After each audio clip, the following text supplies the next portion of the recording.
5 days on a train to get to a meeting.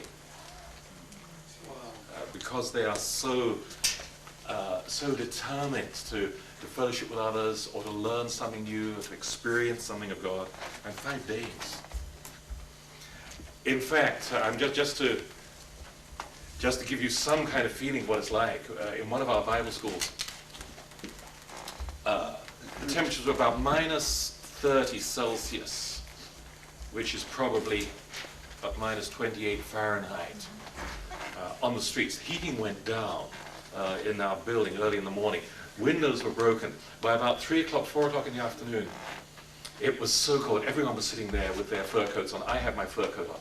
I'll tell you what else I had on. I had boots, I had 2 pairs of socks, I had a pair of underpants, trousers, I had a jacket, I had vest, I had a shirt, pullover, sweater, jacket, a warm coat. I had my Russian hat on, I had my gloves on, because the temperature was getting down into the 30s Fahrenheit in the room we were in. At 4 o'clock, it was night. It was always night out in Siberia in the winter. Lights went down too. And inwardly I thought, great. You know, we were due to go until 8 at night. We had 12-hour days there with just a half-hour break at lunchtime. I thought, great, we can go. I said, you know what, people? Why did you go home now? Well, we'll catch up. I'll give you an extra hour for the next 4 days. And someone leapt up and said, we waited 70 years to have this kind of freedom, to hear the Bible and to learn it. And we're not going to be told by our teacher to go home. Whoa. So we're not going to have that. And so what they did is 2 little babushkas. You know what babushkas are? These little Russian ladies with wrinkled faces. And little holes where they should have teeth in their mouth, big smiles all over their faces. They disappeared, came back 5 minutes later. Russians can solve any problem you give them. And they had candles in their hand. And so while I was teaching like this, they were standing next to me with a candle in their hand so that I could read it. I was pushing the pages. My fingers were so cold, I had gloves on, I had to push the pages. I couldn't bend the fingers anymore. They were rubbing my cheeks to keep me warm. This was Bible school. And if you want to know what real Bible school is, that's it. 12 hours a day, temperature just above freezing, just sitting there, fire in their hearts. Now, I'm impressed. Impressed that you turned out on a Friday night. It doesn't often happen in the United States. A lot of people have just come on Sundays, so I'm moved when people say, well, we want to know what God's doing, we want to know what he's like, what he's doing in other parts of the world, what he says in his word. Neil gave me complete instructions on what I was to do this evening. He read me the whole menu.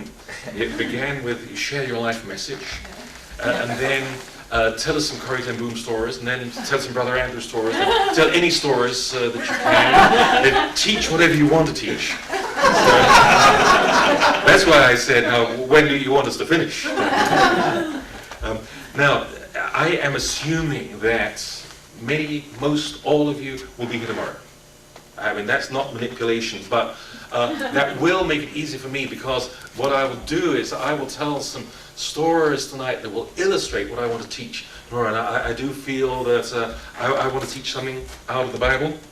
And I feel I know what it is, but I think the things that I share this evening will be the lead in to that. So Neil kind of authorized me just to talk about myself. I don't like doing that because it's easy to talk about yourself. Not easy to talk about yourself and give God the glory all the time. That's an art to be learned. But I'll try. If I were to put my life's message into a sentence, I think I probably could, or I soon will be able to. We were sitting at a table with my family. My sons have all gone away to college now, but they were back for Christmas. And the second son looked at me at one stage and said, if you were to try to sum up what you say when you go to churches and different places, what do you think it would be? I love questions like that, especially when they come from your son. Especially when it comes from the son who tested your patience most of all when he was a teenager. And I said, I think it will be what the prodigal son said. I will get up and I will go to my father. Because in my father's house There's plenty of everything. And so I said to my son, I think my life's message is I'm going to get up and go to my father, because in my father's house, there's plenty of everything. It's father's house. It's life with father. And he said, I thought that's what you would say. And he said, I think that's right. And I think when your sons begin to affirm what you're saying, then you're a long way down the road. Now, of course, that's the story of the prodigal son. That happens to be the first thing I ever talked about in a meeting, in a Christian meeting. It was an underground church in Poland. In 1966, I had been a Christian for a year and 3 months.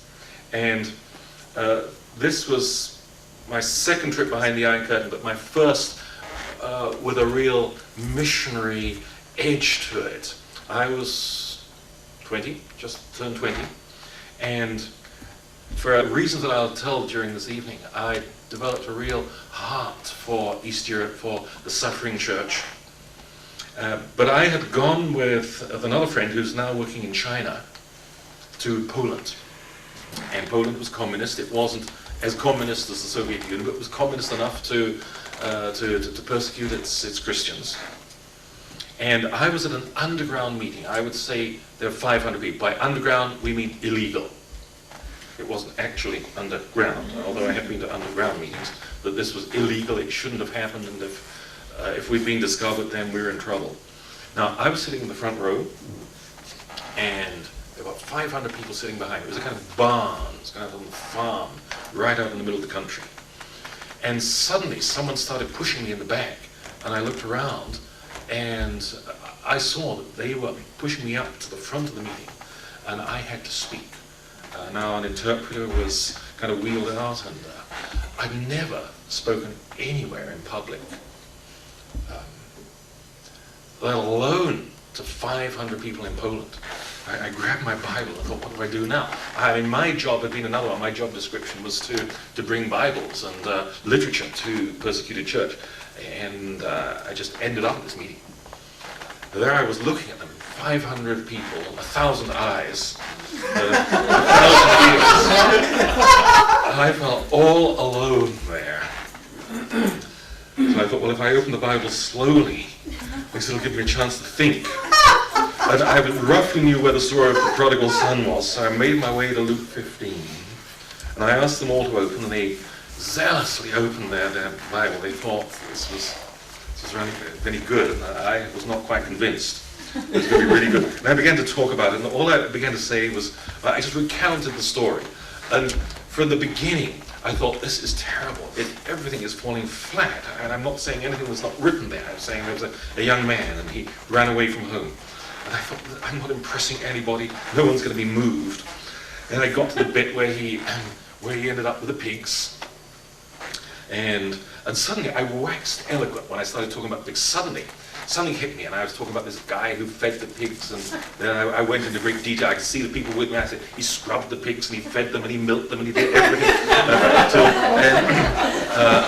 And suddenly I found a wavelength, and then I realized that it's nothing to do with what the Bible said. I must wrap up whatever I'm saying, although they're fascinated. And so I said, and then that young man said, I don't want to work for these pigs anymore. The Russian word, the Polish word is swine, świnie. I don't want to work for these swine anymore. I'm going to go home to my father. And then again, whatever I had, I lost. And I realized the message just flattened off. And I finished, I sat down, and I said, I'm not going to do that anymore. I'm never going to speak to anyone else. I can't do it. Anyway, I did. 5 years later, I was in that same meeting in Poland again. It was on a Polish national holiday, and they always had this big conference. I was feeling a little more confident this time. But I was in the front row again, and I was expecting to get called up at any time to be put in front of these people. But before I did, a man came running up to the front. And everyone wondered what this was. They didn't know him. And he kept pointing at me. And I understand a little Polish. And he said, that Englishman, he was here 5 years ago. And I was here 5 years ago. And I was working for the secret police. And everyone got desperately quiet. He said, and I had a brief from the secret police. I was to follow him all through Poland to find out where he went, who he contacted, who he gave books to, and to write down anything he said. And he said, I was writing down, he was talking about the protocol, and I was writing it down, and he suddenly said, I don't want to work for the swine anymore. Nor do I.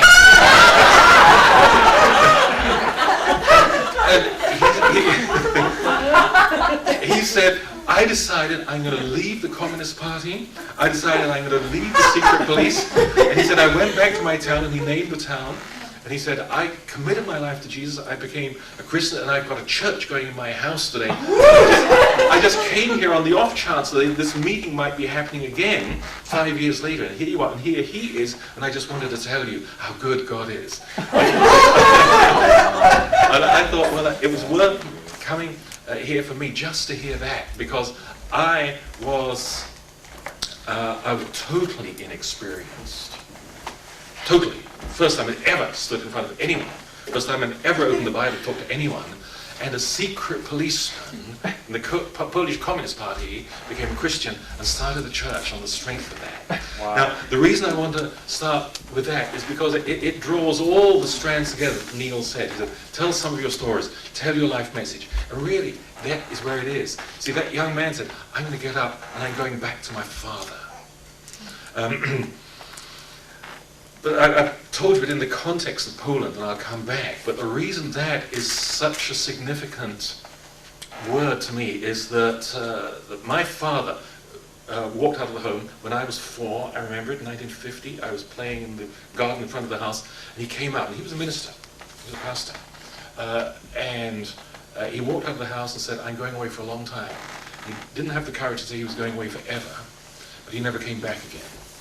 And I think at that age, when you lose your father, you probably don't process it emotionally. This is just one of those things that happen. Another 5 years, and I might have felt it. But, well, he went. And then he was not there anymore. But something was going on inside me that was registering that your father has gone. And it only sent up, let me say, subconscious messages. But the subconscious is extremely smart. And I grew up with a sense that I could never formulate and articulate until maybe 20, 25 years later. I'm probably not worth very much. Now, I would have never thought that at that stage. I would have never put one and one together. But that was the message that was sent. You're not worth very much. Now, I'm really beginning to talk about what I want to talk about tomorrow. Okay? But as something happened, and some of you will be able to identify, that told me you're not really a very valuable kind of person. And by the time I was 15, 16, I think this was rising up out of my subconscious into my conscious, and I was beginning to feel that way and respond. Now, everyone responds to things that happen inside him. Some people give up straight away and collapse and let it happen. Others fight back, and others are rather refined about it. And I think I was rather refined about how I handled these feelings that were surfacing in me. Are you really worth it? What are you doing here anyway? And I didn't collapse and become suicidal, and I didn't rebel and drop out, but I became rather smart about it. And a school teacher asked me a question one day. He said, what are you going to do when you finish school? And I didn't like him. Didn't like to say. He didn't like me either. So it was a mutual kind of feeling. So I thought, this went through at the speed of lightning. What can I say that would really annoy him? Now, you have to understand what Great Britain is like. In Great Britain, apart from the royal family, there are a number of institutions like Cambridge University, Oxford University, and they are way ahead of any other colleges in Great Britain. Now, this teacher of mine was at the best university in Great Britain, which is Cambridge University. So I thought, well, the only thing that I really know that would really annoy him would be if I said to him, I want to study at Cambridge University, because he thought so little of me that I knew this would rub him up the wrong way. So I said, I'd like to go to study at Cambridge University. And he looked at me and he said, you will be lucky. Now this is educationally very questionable what he said. He said, you'll be lucky if you ever manage to be a chimney sweep. Whoa. He didn't like me. I didn't like him either. But at that point, I determined I am going to get to Cambridge University, if it kills me. And I did, and it didn't quite kill me, but I made it. Got the best grades and wound up in Cambridge University at the same time as Prince Charles, which used to be an honour. It used to be an honour thing, and now it's an embarrassment to say that. He's as much an embarrassment to Great Britain as the previous US president. I knew he was coming with that. I knew he was going to say that.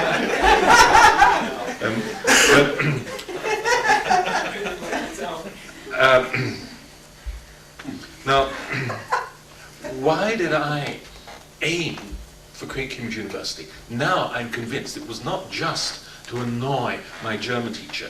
It was because I was trying to prove something to myself. Now, if you have a father who is being a father, he will affirm you. And he'll put a sense of well-being, a sense of identity into you. And you'll know that even if you're a failure, you're okay with him. And I didn't have that. And I had to do something to affirm myself to myself. And so I chose to aim as high as I could. And having aimed as high as I could, I realized that I wasn't there yet. Having got to Cambridge University, I realized that even this is not it. I still feel dissatisfied. Now, at the same time, I had started to work out whether the God thing was real or not. I'd done the round of the cults. I'd been to Jehovah's Witnesses, been to the Mormons. I'd been to the Spiritists. I got stuck in the Spiritists.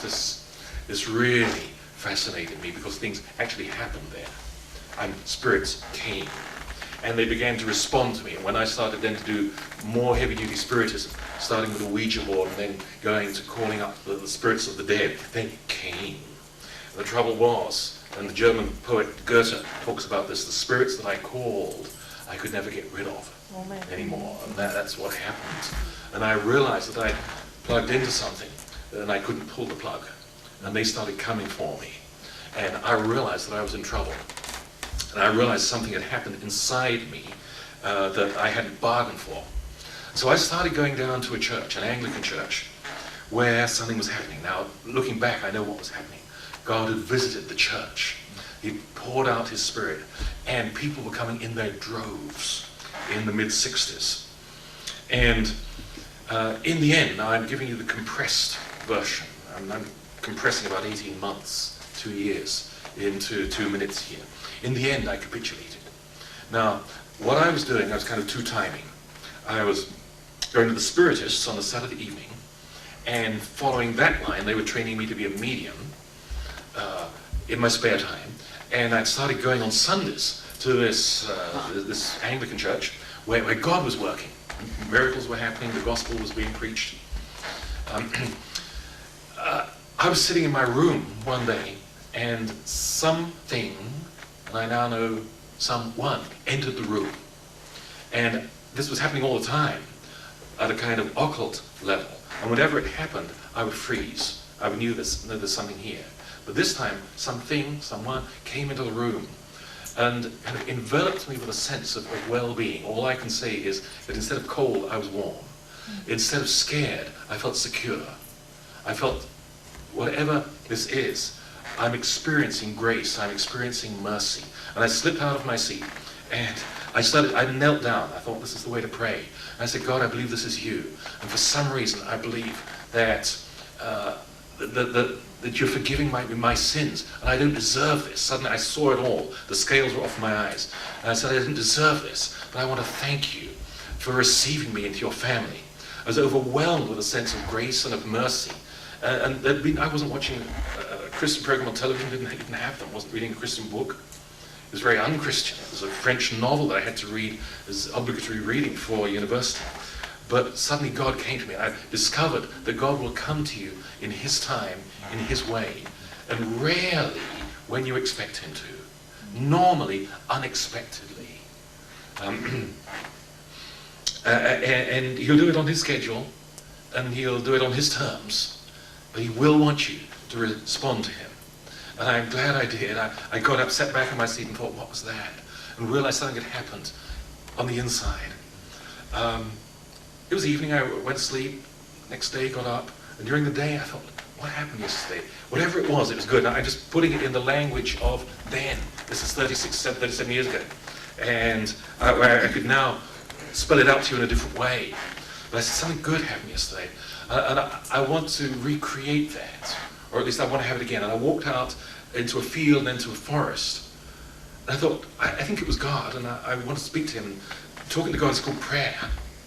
So how do you pray? And I thought, well, you kneel. That's what they did in the Anglican church anyway. So I looked left and I looked right. And I knelt down and checked that no one was looking. That wasn't right. Anyway, there was no one looking, so I knelt down. And I thought, well, how do I pray? I'm not sure how to pray. So I thought, well, everyone knows the Lord's Prayer. So I started praying, Our Father. And I stopped. And at that point, something broke inside me, because I'd never called anyone Father.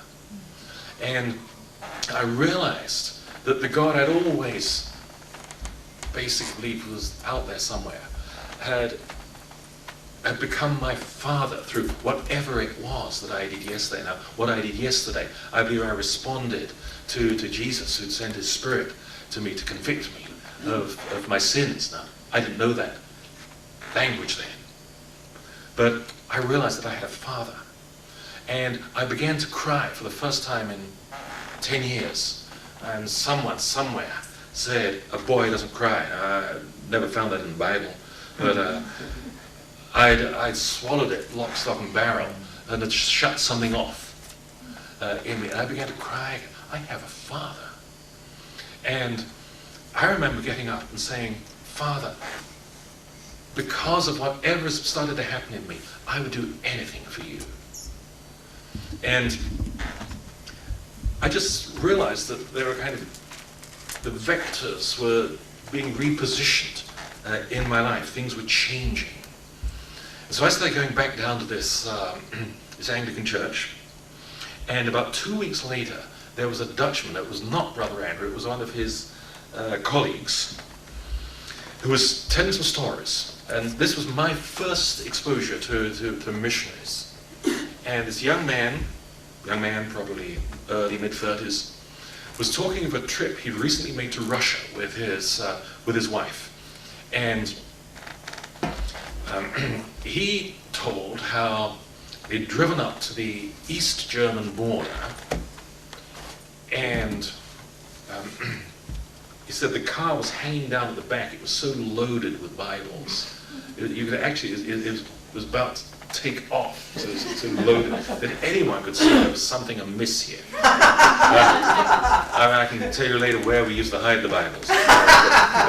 Anyway, this was the first I'd ever heard of this. And he said the customs guard, the East German, came and opened the back door of the station wagon and pointed into a box of groceries they were taking for the trip, and food, and picnics. He says, "What is that?"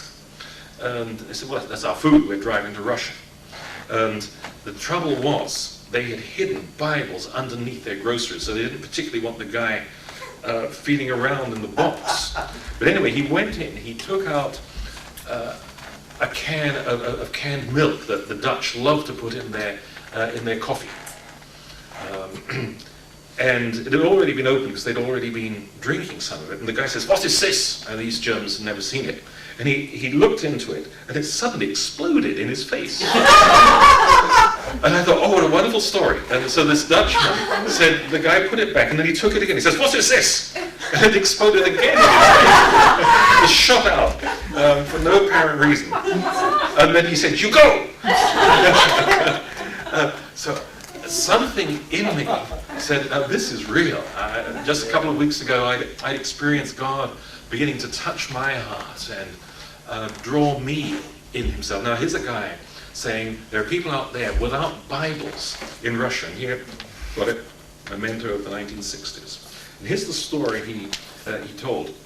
And this is real. That's why I keep doing this. and this cover here. He told this story. He said there are people out there in Russia who don't have a Bible. There are churches of 200, 500, or 1,000 people. And he said, our job from Holland is to take them a Bible, to make sure that first and foremost, there's one Bible per church. He said, and when we were going round to do some follow-up work on our underground mission, we found that what they do with the Bibles? They rip them to pieces. He said, why? He said, to make sure that everyone got one page. He said, after Sunday service, everyone is given one page of the Bible, and they take it and they read it. They read it every day. They memorize it. They love it. They look after it. Some of them even copy it out by hand. And next week, they exchange that page for another one. And so everyone will have a page of the Bible to read. When I heard that, realized that there was such a commitment to the Bible as the Word of God, that although they couldn't read it systematically from beginning to end, they would digest it. They would make it part of themselves. And I said, Lord, I want to be part of this. I'd only been a Christian about 3 weeks. But I'd already sealed my fate. I said, God, I'd go anywhere for you. And God took that very seriously. I have not often heard a voice in my life, but once I heard a voice, it said, go to Moscow. Go to Moscow. So I was there 3 months later, and this was 1965, at the height of communism. I'd only been a Christian about 6 or 9 months by that stage. I had no idea where the Christians were. I had no idea where the church was. But my first exposure to Russians, and I said, I know this is really where I want to put my heart into. Started writing letters to the Soviet embassy. Said I'd like to emigrate to the Soviet Union. I'd like to live there. And they must have thought I was crazy. They never answered any of my letters at all. So the only thing I could do was go back to Britain. We started a prayer group in Cambridge University to pray every Monday evening for the Soviet Union. 30 of us just poured ourselves into praying for the Soviet Union. Now, the path I took from there, in cooperation with Brother Andrew, with Corrie ten Boom and others, was this. Was to put the Soviet Union on the back burner and to sharpen my teeth on Central European countries like Czechoslovakia, Hungary, Bulgaria, Romania, Poland. So this was the training ground. So early 1966, in vacation time, I used all my vacation for, as we say, smuggling Bibles. Some people don't like the ethics of smuggling, so, well, taking Bibles. Okay, just to make sure they don't get found. One way or the other.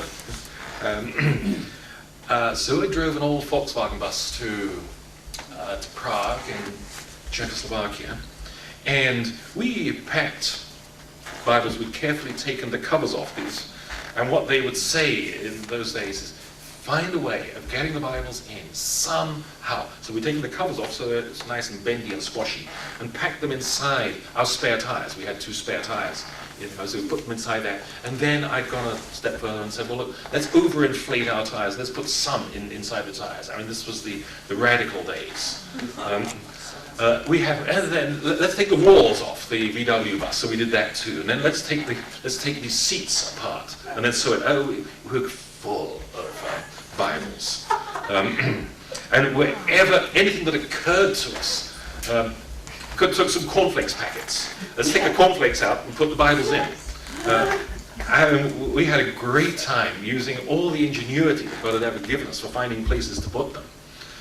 Then the next problem is not to get caught. And that was where I learned spiritual warfare. My understanding was that we're not dealing with flesh and blood. We're dealing with invisible powers.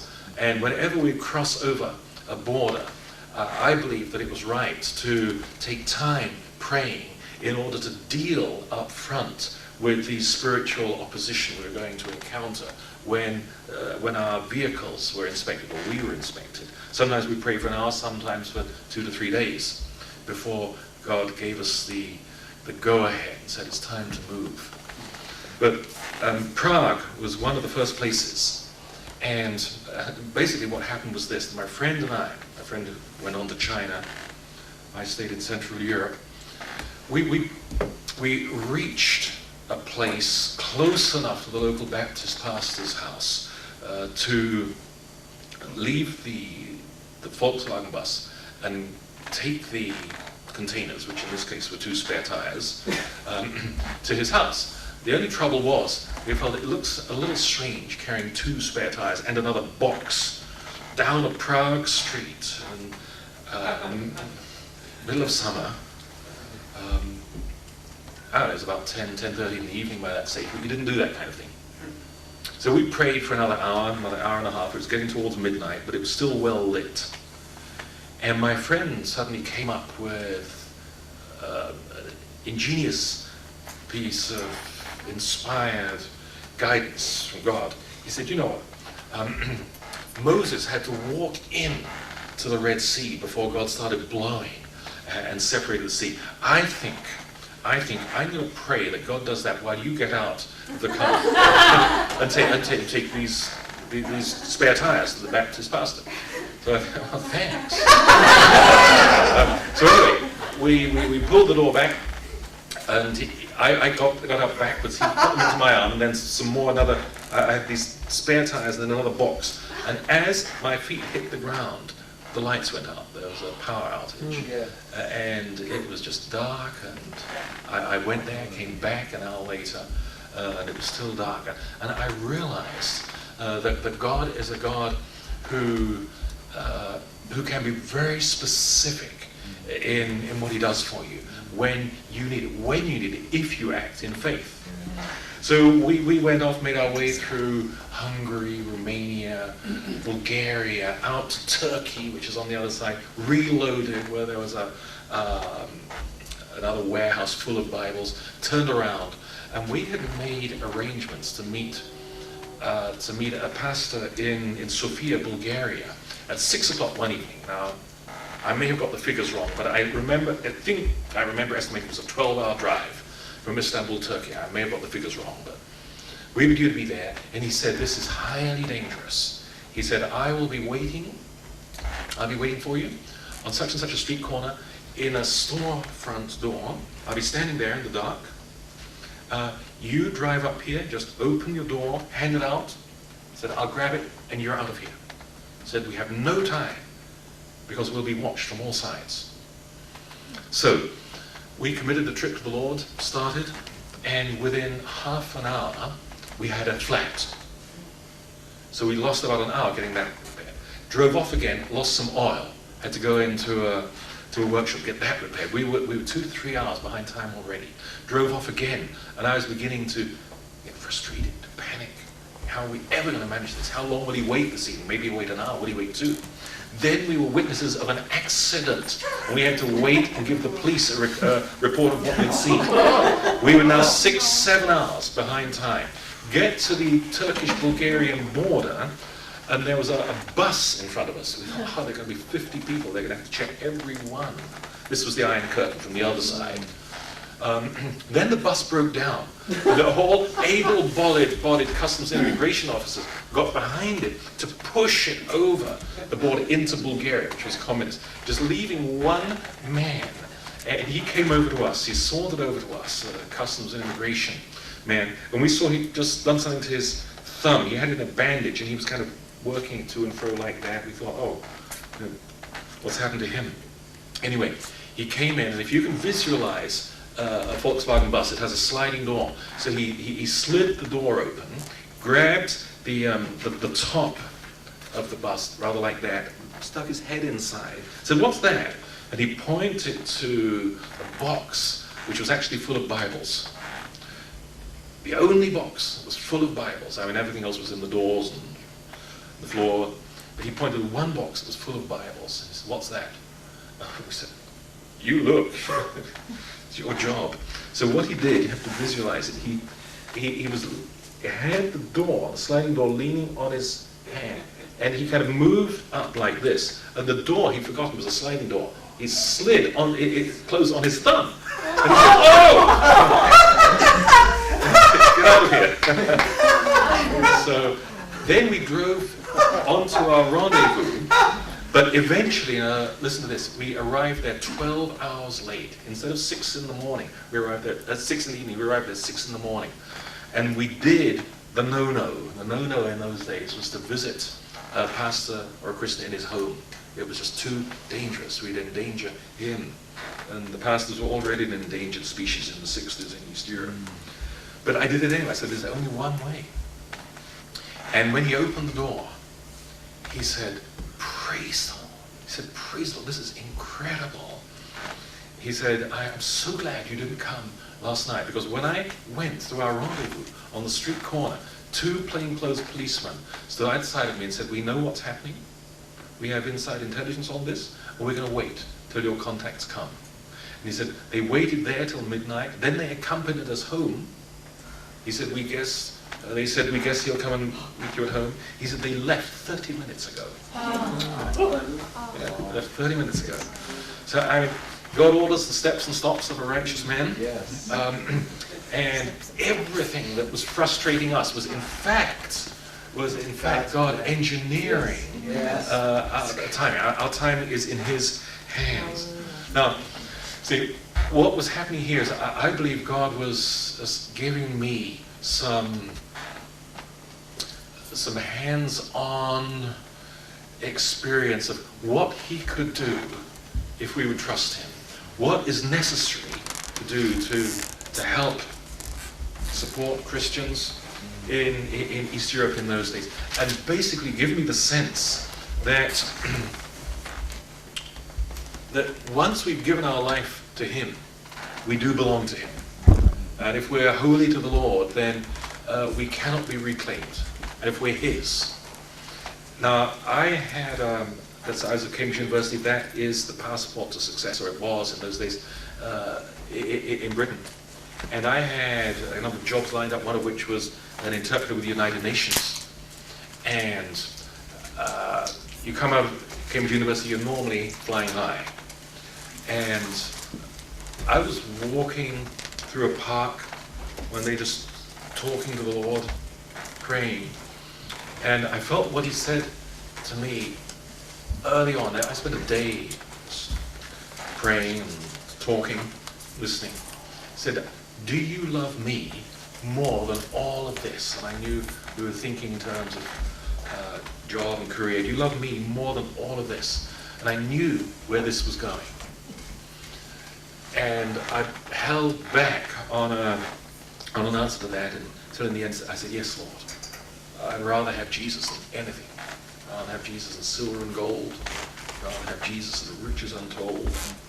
And I was free. At that point I was free. And this was just prior to my first Siberian trip in the late 1960s. And then I felt I had to face another question.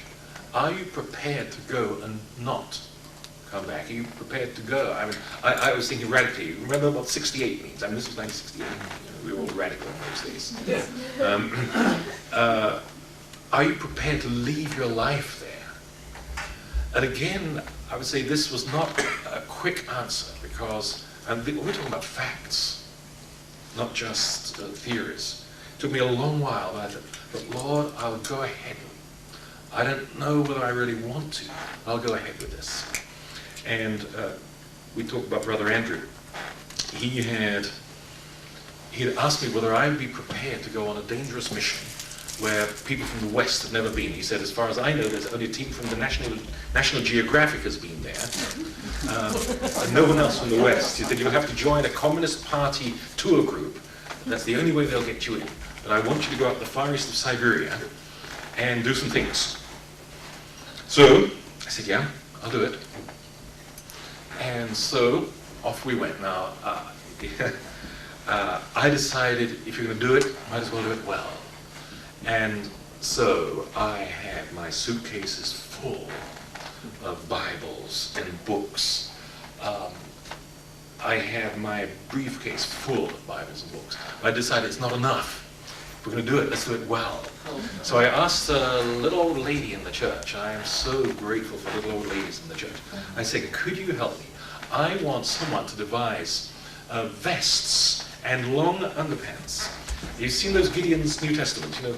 I said, I want to pack as many as possible onto my body. Would you please sew together vests and underpants that would enable me to get as many New Testaments as possible onto me into the country? So she said, I'd love to. I'd love to. And she came alive. She found her ministry. So she said, come in 2 days' time and I'll have it. And I did, and then I went into the bedroom, tried it. I said, this is perfect. Just put the Bibles in, took them out again. Only one thing I didn't calculate, that when I was packed with Bibles, which ultimately I was going to have to sit places. Now, Brother Andrew actually drove me to the airport that day. He said, you look weird. I said, well, I am. He said, what have you done? I said, I'm packed with Bibles. He said, oh. He said, I thought I was fanatic enough. But anyway, I was scared about this. I was not certain this was going to come off, except that I had a promise from God. I had fasted for a week, I prayed for a week, and I was reading Jeremiah. Jeremiah is not the book you normally read. I mean, everything goes wrong in Jeremiah. One day before I left Holland, I said, Lord, if today I don't have some word from you that engenders faith with me, then I don't know where I want to go.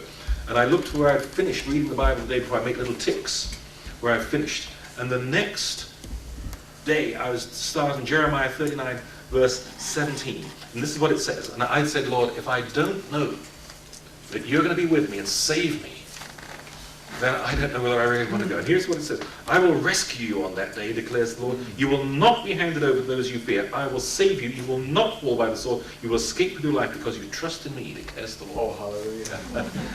So I was, this word engendered faith. But I still hoped that maybe Andrew would give me a prophecy. Well, that would count. So he drove me to the airport, and I was waiting all the time. I didn't say anything. I thought at some point he's going to say, thus saith the Lord. You'll be all right. I got out of the airport, and he said, oh, by the way, John, I thought, this is it, it's coming. He said, this is going to be a good trip. I thought, that's great. This is going to be a good trip, John. He said, you may never come back, but it'll be a good trip. The reason I came in later years to appreciate that, what I am saying has rhyme and reason, is because God was healing me and giving me something that a father was not able to give me. Now you may think, well, that's some father. But a father should give a challenge. A father should be able to challenge.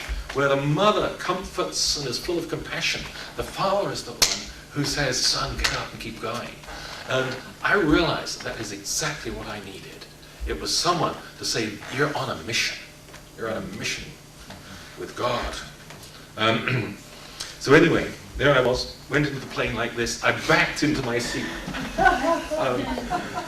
fell down into my seat, stuck my legs out in front of me, and wondered how this mission for the Lord was going to go. Till we arrived at Leningrad airport, and immigration people came on board and said, we take one person from every tour group for a health check, just to check that no decadent Western diseases are being brought in. You said, go over there in that corner and strip to the waist.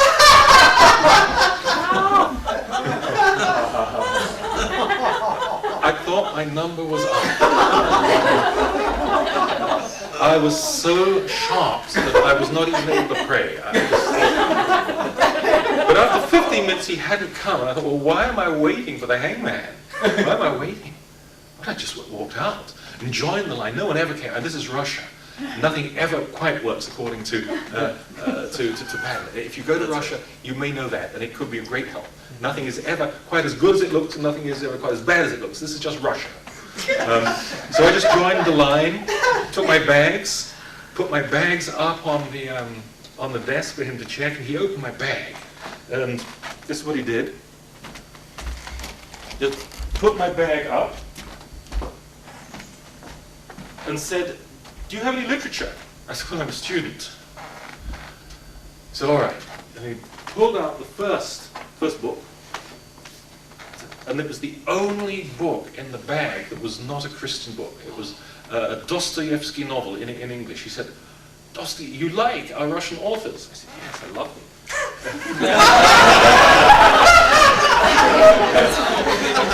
He began to talk about Dostoevsky, while at the same time he picked out every other book in my bag, and he just did this move, and he picked it up, he went like that, just to check that I hid nothing in it. Put it back. Each one of them was a Bible or a hymnal or a Christian book. Put them all back and said, "You're all right, you can go." So off I went.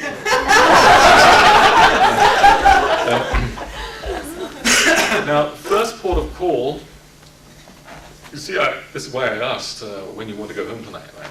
This is just the introduction. We will get finished at some stage. The first port of call was Moscow, and I wanted to go and take some things to the Moscow Baptist Church. And in those days, there were no street maps of Moscow. And Andrew had told me very clearly, he said, "You do not ask anyone for the address of any Christian at all." He said, "It's highly dangerous. Every 7th person works for the KGB, and the other 6 are afraid of them anyway. So you don't." He said, "If you're a man of God, you'll find out where it is." Well. There's no map, you're not allowed to ask anybody. And so I went on to Red Square, Moscow. Moscow's a city of 10 million people. It's now about 12 million. 10 million people. And I said, "Lord, here I am. Send me. I want to find those Baptists, and I'm not going to ask anyone except you." And I felt God said, "Down this road." So I walked down the road. Then take a right here. And then I realized I was being followed. I mean, in the jargon, it was I had a tail. I was being followed.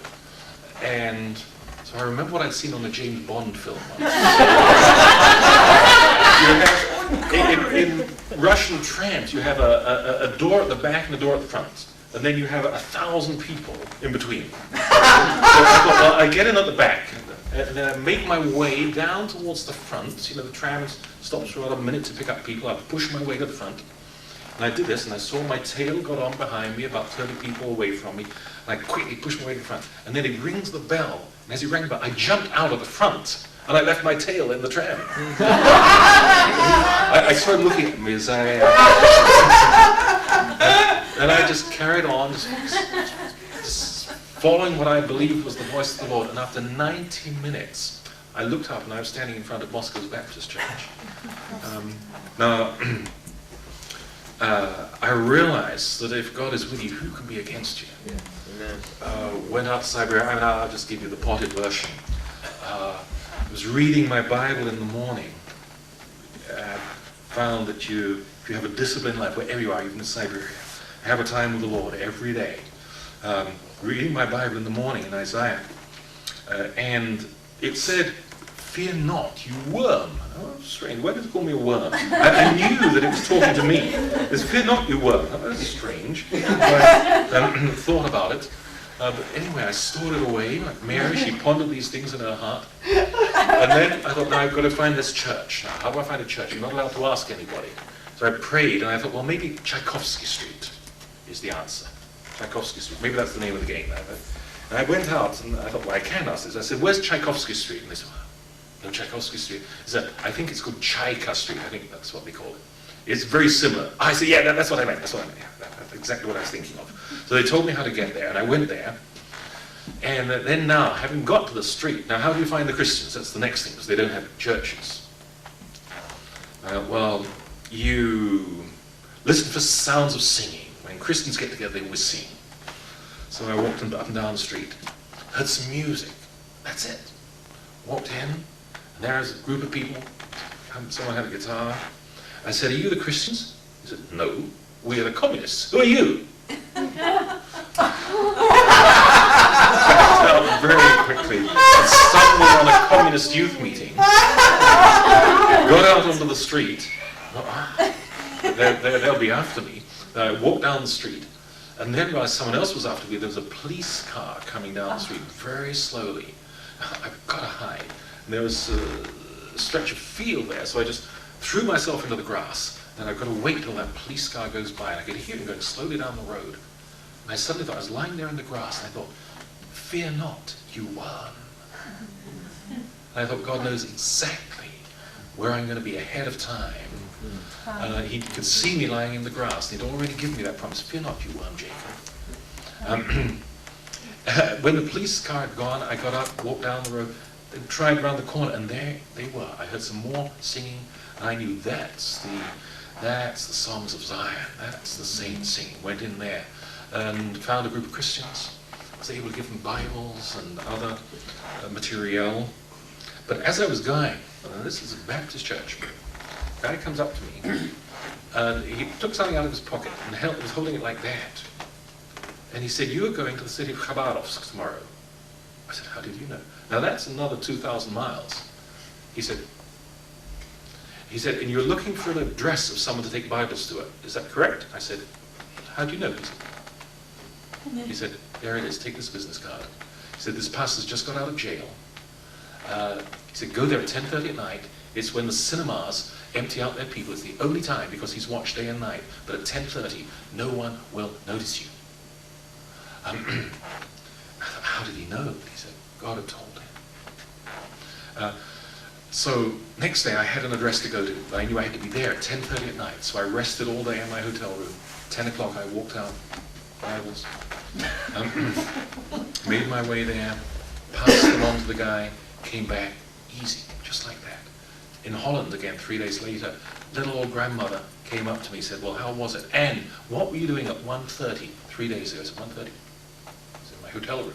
She said, you weren't. She said, I was sleeping, and I took it on myself to intercede for you all the time that you were away. And at 1:30, the Holy Spirit woke me up and said, intercede for John, he's walking into danger. He said, you were walking somewhere. And I had to pray for you for about 40 minutes. There's a 9-hour time difference. Right. It was 10:30 at night where I was. Wow. And the whole thing took about 40 minutes.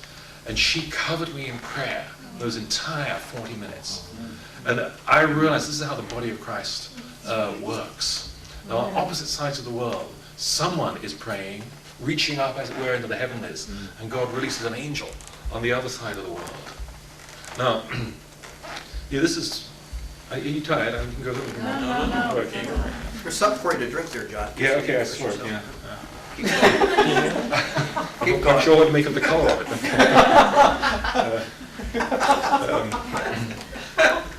But let me just round off with a few more things, and I think you'll have an idea of where I'm coming from. God sovereignly opened the door for me to spend 4 years behind the anchor from 1968 to 1972. I was in Czechoslovakia. Never came out. It was impossible, but it worked. And during that time, I learned a lot about God, a lot about how to walk with Him, stand for Him, serve Him, made lots of mistakes, did it all wrong. God was faithful, kept coming back. But one of the things I realized is that no weapon formed against you will prosper if you're about your Father's business. If you are in Christ, if you've made Him your hiding place, if you live in the shadow of the Almighty. I had an apartment and been off with some students. I mean, one of my main thrusts there was disillusioned communist students. They were asking a lot of questions, and I said, well, you ask the questions, Jesus is the answer. And so we had a student movement that was spreading through the capital, and we were breaking off into small groups, cell groups, to pray, to study, to preach the gospel. Went all over the country. I mean, it beginning to become something of a movement. But one time I had to come back. I had a terrible earache, and no amount of prayer would heal it. And I came back about a week before I was meant to come back, and found my neighbor doing some strange thing that I soon recognized what he was doing. He was putting bugs, he was putting listening devices into my apartment. He's operating from his apartment through to mine. And I came home unexpectedly and saw him doing this, and realized that my apartment was now bugged. And thought, well, what do I do now? Now they hear everything I say, everything I pray. And God gave me that verse. No weapon formed against you will prosper. A month later, that 40-year-old man was found on the very spot where he'd bugged my apartment, sitting dead. Just given up the ghost like that. And for the first time in my life, I realized what the fear of God was. I realized that you cannot oppose God and get away with it. That's right. It happened to another man who tried to join one of our groups. A young man said, I want to go with you. And the Holy Spirit said, don't take him, he's not clean. And it turned out that he was operating for the secret police. He went out of his mind in 2 weeks, went out of his mind, ended up in an asylum. Now, I realized this was not giving me a guarantee that we'd always have success. And in the end, I was arrested. I was put in a little Soviet jail just for a few hours, then I got out again in a miraculous way, but arrested again by the Czechs. And they put me on the blacklist. They said, you cannot come here for the rest of your life. You're on the blacklist for the rest of your life. And that pulled the plug on me, because I committed myself. I'd wanted to take Czechoslovakian citizenship. At that stage, I'd been to apply for it. And that was the point at which they decided to throw me out. And I did something then, because I was kind of heartbroken. I was going to have to leave the place that I'd come to love. And sitting just about 50 yards over the border, after I'd been thrown out, I said, well, Lord, what do I do now? I just opened the Bible. Now, this is not the approved way of getting guidance, but what I did is I opened the Bible, closed my eyes, took my finger,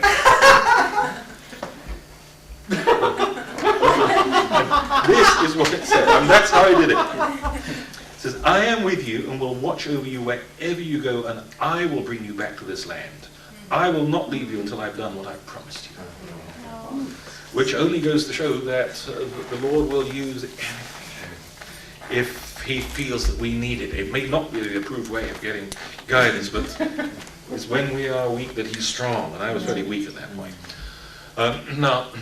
So I was on the blacklist. Everything that I ever wanted to do, I had the rug pulled out from under me.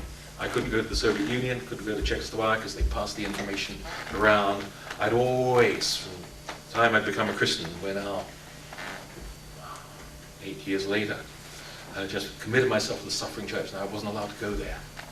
But God said, the time will come, I will bring you back. And so what I'm just going to do is I'm going to fast forward, about 17 years, just to encourage you, keep on believing for the impossible. In those 17 years, I went back to England, met the person who then became my wife, came back to Germany, which was okay, but it was not really what I wanted. Did what I could in Germany. Felt that the Lord was there, but it was not my great passion. And then in 1984, I was no longer working with Brother Andrew, but I'm in touch with him. And he said they were calling on the church worldwide to enter 7 years of prayer for the Soviet Union. And I said, sounds good. The same year, I heard some prophecies coming out of the Soviet Union. Some prophets in Russia had said, as Israel had 70 years of captivity, the Russian people will have 70 years of atheism, communism, and then God will release them. And we just didn't know, well, when are they going from? The Soviet Revolution was 1917. It was complete in 1919. And the Soviet Constitution was written up in 1921. So one of those years will be exactly 70 years. But here's what happened. In 1989, I was in Germany, and there was a great surge of confidence in the praying church in Germany that something was about to happen. We had the Berlin Wall running down through Berlin, part of the Iron Curtain, and there was a lot of prophetic input. The Berlin Wall is about to go around May, June of 1989. So we began to pray, and Christians from East Germany began to pray too.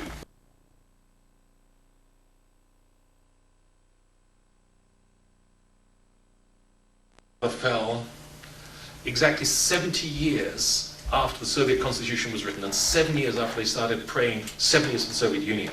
At the end of 1991, the Soviet Union collapsed and was no more. And the secret was that, that through the power of prayer, concerted prayer, people worldwide had brought about a revolution that was almost bloodless. Hardly anyone died. A handful of people in Romania, one in Estonia. Hardly anyone died. Communism collapsed.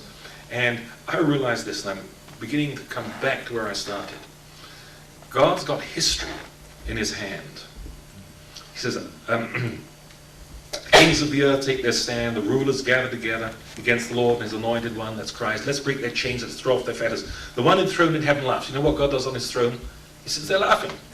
A wonderful place, heaven, just God sits there laughing. Some people have problems with people laughing in church. I mean, God sits on his throne laughing.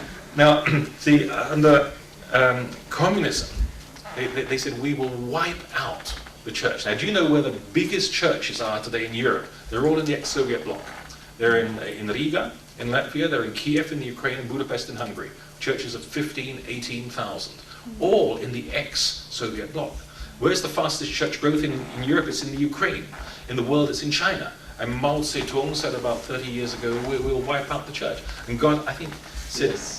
Gabriel, did you hear that? Let's have fun. And there are 27,000 people being saved every day in China. The one enthroned in heaven laughs. See, when we used to smuggle Bibles in, he says, do you have Bibles? When I went over the border into the Ukraine about 6 or 7 years ago, he came up to me and said, have you got a Bible? When they threw me out of Czechoslovakia, they said, you will never come back here and we'll destroy everything you've started. When I came back, 17 years later, one of the first things they said was, we want to put you on radio and just tell them why you were thrown out. I don't told them why I was thrown out. Told them about Jesus. And then I got a call from the radio about 3 months later. They said, would you come back? We want you to do another program. So that last program you did, we had so many letters coming in, far more than for any other, this was secular radio, far more than any other program. Would you please tell them all about Jesus? And then he used a classic sentence. He said, at the end, would you make them Christians? I said, what do you mean by that? He said, well, do something to make them Christians. I said, do you want me to pray with them over? Yeah, do that. He said, all over East Europe, they used to have loudspeakers on every street corner to broadcast communist propaganda. About 1990, 1991, I was at a town in Moravia, and the mayor heard that we were there. And he said, would you please just preach your Christian gospel over our city radio so everyone can hear it on the streets? Wow. Went to another mayor, and we said, we'd like to give you a Bible. And he began to cry. He said, since ever I've been in power here in office, he said, no one has given me anything. They all come demanding. You're the first one to give me something. And as a sign that I really respect, he said, my Bible is always going to be open on my desk for people who come to see me, to see that I honor the God of the Bible. Things have changed. Bob Dylan used to say, the times they are changing. He must have been prophetic. But what I want to say is that you know, whatever your situation, your personal, your church, your national, just want to give you that kind of overview. Things will change. God will laugh at the Antichrist. He'll laugh at the enemy. And this is what he'll say. Yeah, I will proclaim the decree of the Lord. He said, you are my son. Today I have become your father. Now, I just want to maybe close with this little bit of my testimony, and that will lead in to tomorrow. I said my father My father went. My mother did remarry, had a stepfather. He died about 2.5 years ago. In his way, he did his best. And he died. And when he died, I got a call on my cell phone. I was in a train in Germany. I thought, what do I do? What do I do? Do I get off the train now? What do I do? Do I go back to England today? I thought, just sit down. When bad news comes, the best thing is just to sit down. Just be quiet. So I sat down on the train. But I'm going to continue reading the Bibles, just as I did, just where I left off yesterday. And this is where I left off. I had my little tick after Psalm 2 verse 6. And Psalm 2 verse 7 was, I will proclaim the decree of the Lord. You are my son, today I have become your father. I have become your father. Now I know in the old translation it says I've forgotten you, but I was reading the NIV, the nearly inspired version, that today I have become your father. And I realized that's it. History is defined by a father and a son. The father said, I'm going to give the nations to my son. Mao Zedong can say what he likes. And Lenin can say what he likes. Bill Clinton can do what he likes. The father says, I'm going to give it to my son. It's just created for him. It's created through him. And he's going to get all the glory in the end. And I realized that the defining moment in all of history is the father-son relationship, which is translated under the father-child relationship on earth. The hearts of the Father, the Heavenly Father, being turned to the sons and daughters, and the hearts of his children being turned back to him. This is the strength behind history. And for nation changing, God has defined it by saying that all nations actually need a father, by telling Abraham, whose name means the father of nations, I'm going to bless the nations through you. So God transferred his father heart to another one with a father heart and said what the nations really need is a father. And at that point I realized that history is not made by the politicians and not made by the militaries. It's made by people with the father heart, which they've learned by close association with the father heart of God. These are the people who in fact will change nations. Now, I have yet many things to say unto thee, but I don't think you could bear it at this time. What I would want to do is invite you to come back. So I want to talk about God as a father and the way he changes our hearts in a way that we can then change history. I don't believe I'm exaggerating. The British don't exaggerate.